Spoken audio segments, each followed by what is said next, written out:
नमस्ते दोस्तों, मैं हूं स्टोरियो कहानी और आप सुन रहे हैं एक डरावनी कहानी, वह भी मेरी जुबानी। आज की हमारी कहानी उत्तर प्रदेश के लखनऊ शहर के पास स्थित एक छोटे से गांव के रहने वाले एक व्यक्ति की है, जिसका नाम अर्जुन है। अर्जुन पेशे से एक ट्रक ड्राइवर है। तो चलिए अब यह कहानी ट्रक ड्राइवर अर्जुन के नजरिए से सुनते हैं। लेकिन कहानी शुरू करने से पहले मैं आपसे एक बात कहना चाहता हूं। आप लोग कहानियां तो सुन लेते हो, लेकिन लाइक और शेयर नहीं करते। इसीलिए मेरी आपसे विनती है कि आज की कहानी को जितना हो सके उतना लाइक करें और अपने दोस्तों के साथ शेयर करें। वैसे तो आपने बहुत सी डरावनी कहानियां सुनी होंगी, लेकिन मुझे पूरा विश्वास है कि आज की यह कहानी सुनकर आपको सच में डर का एहसास होगा। बस मेरी आपसे इतनी गुजारिश है कि अगर आप इस कहानी को पूरा सुनेंगे तो आपको बहुत मजा आएगा। साथ ही अगर आप पहली बार हमारे चैनल पर आए हैं तो कृपया चैनल को सब्सक्राइब कर लें। ऐसा करने से हमारी और आपकी नजदीकियां बढ़ेंगी और आने वाली नई वीडियोस आप तक आसानी से पहुंच पाएंगी। तो ज्यादा समय न लेते हुए जल्दी से कहानी शुरू करते हैं। नमस्ते दोस्तों, मेरा नाम अर्जुन है और मैं उत्तर प्रदेश के लखनऊ शहर के पास स्थित एक छोटे से गांव का रहने वाला हूं। आज मैं आपके सामने जो कहानी लेकर आया हूं वह मेरे साथ घटित एक ऐसी डरावनी घटना की कहानी है जिसे मैं आज तक भूल नहीं पाया हूं।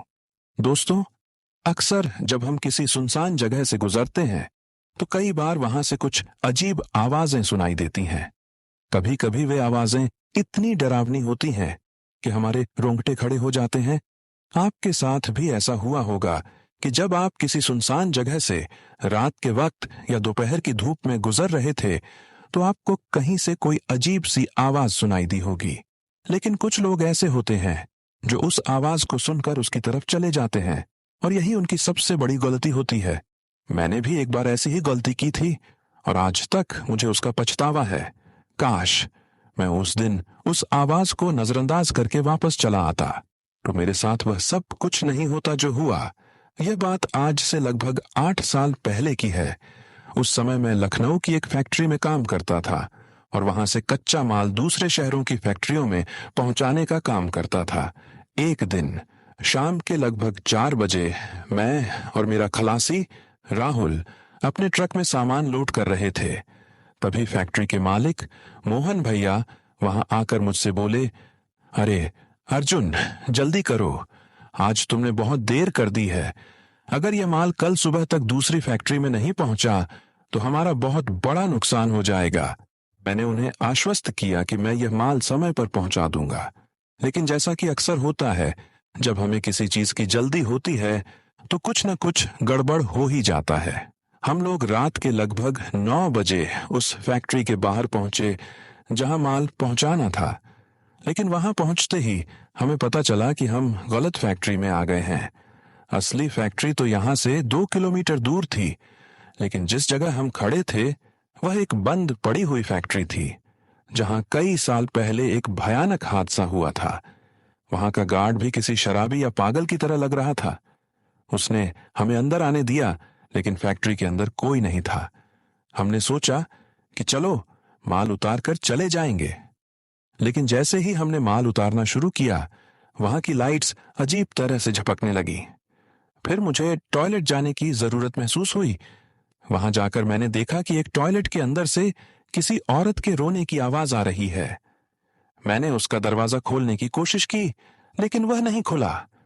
तभी मैंने देखा कि मेरे हाथ पर खून लगा हुआ है। जब मैंने पीछे मुड़कर देखा तो शीशे में एक औरत को छत पर बैठे हुए देखा। वह मकड़ी की तरह उकड़ू बैठी थी और मुझे घूर रही थी। मैं डर के मारे वहां से भागा, लेकिन तभी मेरा खलासी राहुल चीखता हुआ दिखाई दिया। जब मैंने ट्रक की तरफ देखा तो वहां राहुल की लाश लटकी हुई थी, लेकिन फिर वही राहुल मुझे बाहर मिला। उसने बताया कि वह गार्ड को ढूंढने गया था, लेकिन गार्ड कहीं नहीं मिला।